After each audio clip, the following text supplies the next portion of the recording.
আমার চেম্বারে একটি জাতিকা আসছে, তার হার্ড লাইন নিয়ে আমি একটু আলোচনা করছি, যেটাকে আমরা বাংলায় হৃদয় রেখা বলি।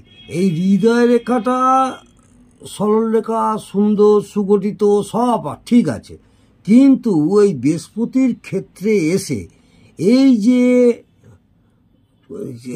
শাখা রেখাগুলো বেরিয়ে বৃহস্পতির ক্ষেত্রে, এবং এই শাখা রেখাটা নিম্নগামী হয়ে এই মঙ্গলের দিকে যাচ্ছে, যদি আরও হেলে যায় তাহলে এটা কিন্তু হার্ড লাইনের পক্ষে খুব ক্ষতিকারক।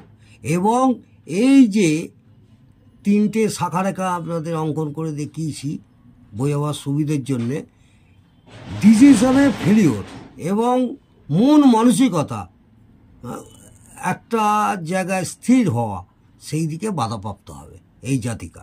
এবং এখানে একটা দেখতে পাচ্ছেন একটা কালো বৃহস্পতির ক্ষেত্রে স্পট রয়েছে। এই স্পটটার জন্যে বৃহস্পতি যতটা সুফল হওয়ার কথা ততটা হবে না, বোঝা গেল।